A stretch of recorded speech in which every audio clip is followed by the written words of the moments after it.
able to hear.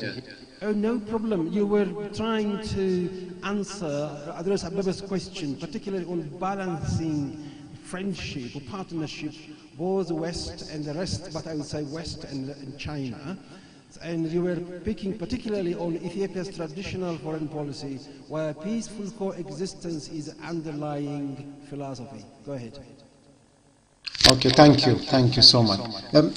To just say additional a few words more on Ababa's question, balancing the relationship between the two, the East and the West, or like you said, Dr. Jonas, China and the West.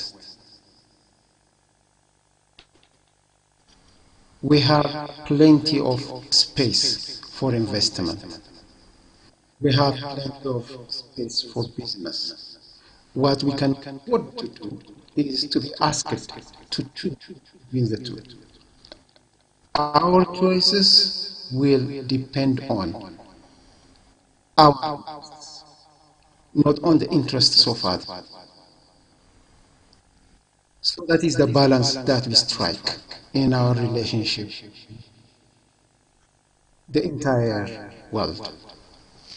The second question from Mr. Wang, his question was on the recently completed on Saturday, I believe, CPC Congress and the opportunity that this offers to Ethiopia and to Africa. First, the successful completion of the CPC meeting, Congress, is an indication of continuity and stability in China and in the relationship between China and Africa. That offers an opportunity on its own right. Then the main issues that we have discussed will be on COCAC, bilaterally, and at the African Union level.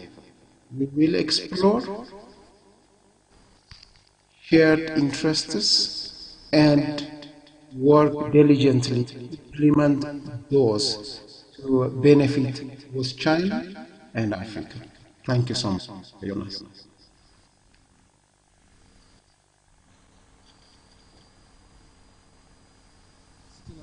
Struggling with technology. Thank you, Your Excellency. Absolutely fantastic indeed.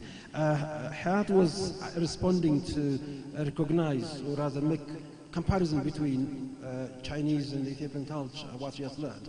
I was keenly listening to her, but she seems to be a bit economical with the truth that the Chinese work culture, look at them at 4 a.m., you will see them running to the work as in 4 a.m. 10 ሰዓት ከማለዳው 10 ሰዓት ዶሮ እንደቀው ማለት ነው. Very amazing to do. And another one, towards the weekend, Saturday and Sunday, how about heavy drinking, dancing? You have forgotten that one as well, of course. That's quite amazing. I see that one too. What I observe, there are so many, dedication to the work as well as to the resting as well. Moving around the world, that's also another thing that's to be copied, if you like, really, that work culture. I had to write actually an article on that, which is absolutely important. Thank you so much for that, being very, very kind. I asked a similar question to our sister who is sitting right to me, her impression and her maybe shocks as well, culture shocks as well. Something she's happy about, something she's sad about, anything she is proud to share with us proudly now, not tomorrow. Go ahead. Thank you. Maybe I said a lot just now, so almost cover what you want to know about my ideas, so there's no question for me. But thank you for the chance given to me. Okay, about my impression of Ethiopia. Actually, before I go to Ethiopia, my language teacher has taught me a lot and speak a lot about Ethiopian culture. So when we get here, we don't feel embarrassed or uncomfortable. On the contrary, we felt very used to the culture here. But one thing that is very different from Chinese culture is Ethiopians eat by hand, but we use chopsticks. Yeah. Yes. For Leila's, I want to share is an experience yesterday when I was going for dinner. Ethiopian student pat me behind, and he's an Addis Ababa University student, and he asked me if I have some access for apply for scholarships because he want to go to China for further studying. And another example similar to this is when we get to Rwanda market, one Chinese shopkeeper asked us if there is any access to study Amharic systematically. So I was thinking about maybe sometimes both countries' people have lack of access to each other. Yeah. Or in other words, there exists such access, but they can't find a way to get in touch. Yeah. So I want to appear both government, university, society, if we can promote more such informations for them, and what's more, our experienced who have culture exchange experience, students or social workers, can share our experience to them and share our access to them. Yes, and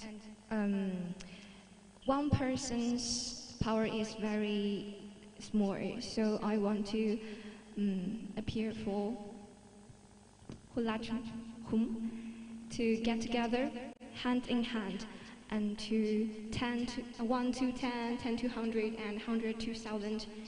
Let's promote our culture exchange. Thank you. Thank you so much. And that's the key message. One for all for one. Fundamental, to be honest. And also, the music aspect of China and Ethiopia, for God, that beautiful one. And the alphabet, Ethiopia and China again. Thousands of years of history.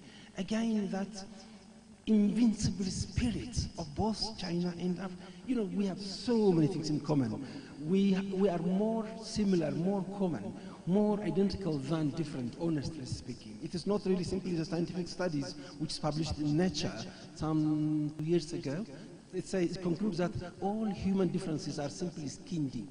It is a matter of communication, not communicating with each other, not coming together, not discussing together, because if we did that, if we came together with each other, we could understand, and then we could also prevent violence, build sustainable peace as well. If there is one final question, particularly from a lady, I would be delighted to honor her.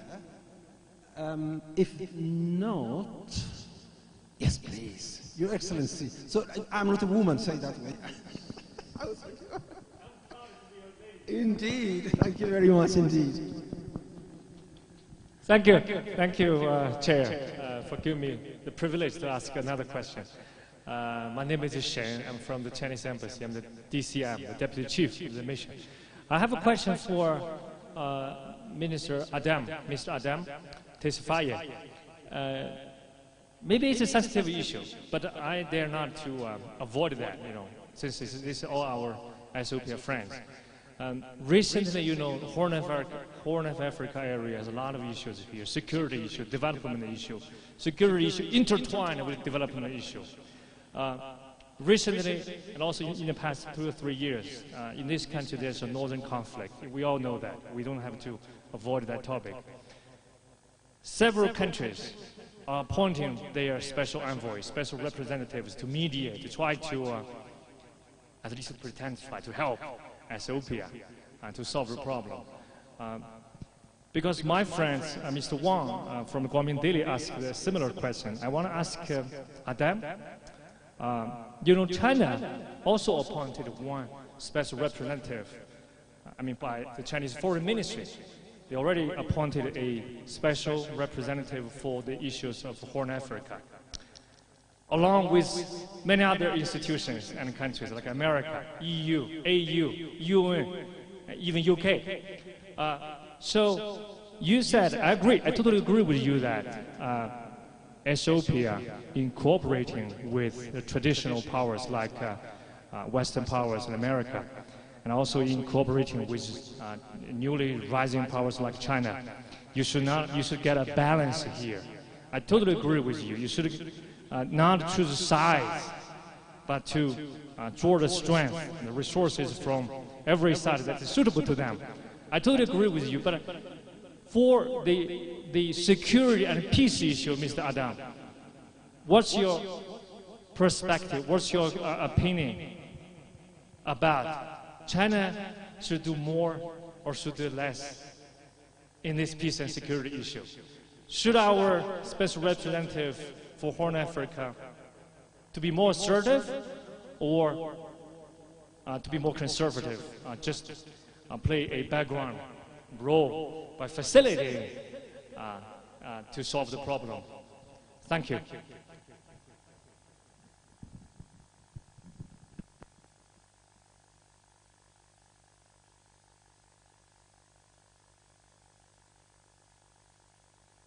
Seems to be the last one. Right, Your Excellency, the question is pointed to you directly, so I'm sure you can tackle it given your rich background and resourcefulness. That very interesting and informative question. Now is your turn, Your Excellency. Are you there? Thank you, Dr. Jonas. Yes, I got the question. Thank you so much. And thank you, Mr. Shane, for the question. It is an important question. It's a timely question. But I would like to approach it from two levels.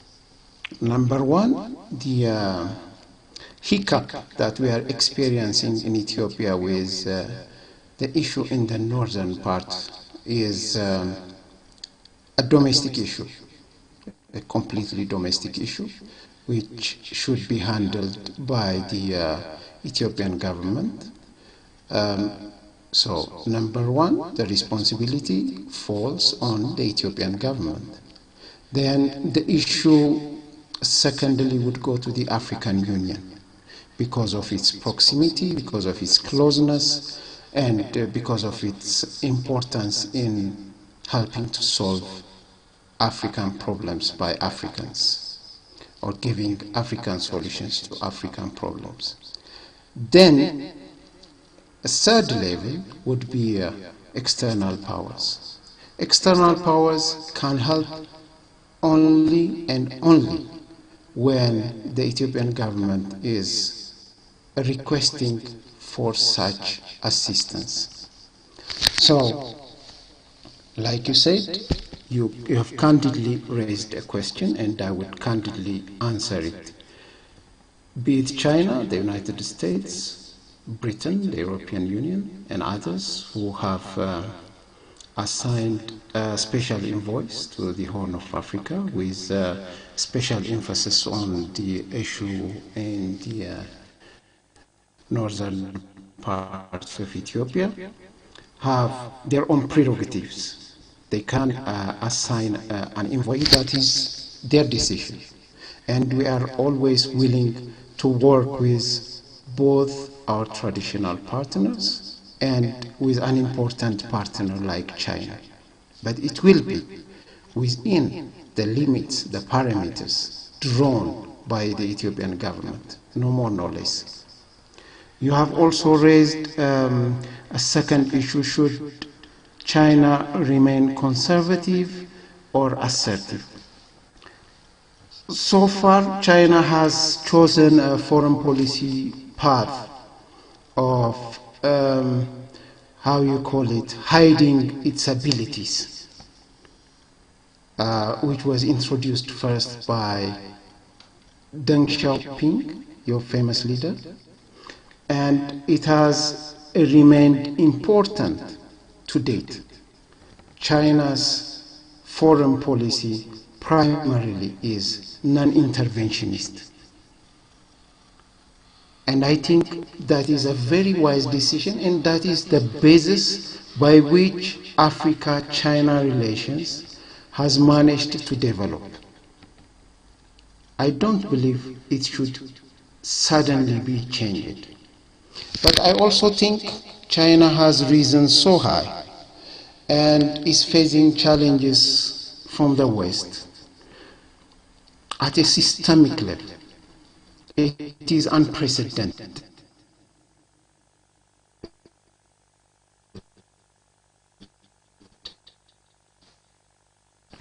If you are in the same global system,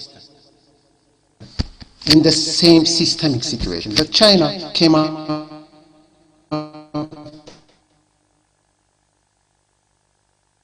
with an alternative, a difference in opposition, as we are witnessing it from the United States and from the European Union. So the question back to you is, can China afford to continue to be conservative? Isn't China already choosing the path of being assertive in some issues? I was privileged to have studied some of the speeches that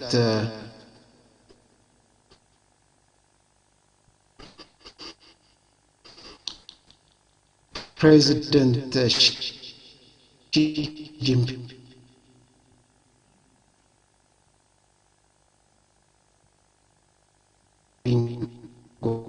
was making, not only now, even when he was a vice president. That was for China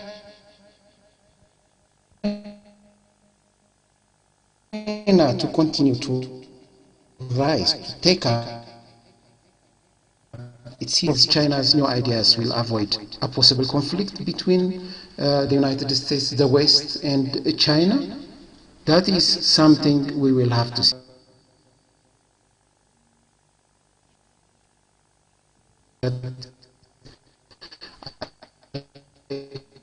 Continue to appreciate China to come out, to take up its historical position. I hope I have answered, at least attempted to answer your question. Thank you so much. Thank you very much indeed. Yes, had it not been for the glitches of technology, the answer was absolutely outstanding and upfront at the same time, to be honest. So I think that's very rhetorical to remain traditional throughout. I think it's very good homework for my Chinese brothers and sisters to think seriously about. Thank you very much indeed. Oh, there's one question. But very quickly, because almost I'm going to close, hand over peacefully to the organizers. Quickly. To address the question well to His Excellency Adam Foreign Affairs Director.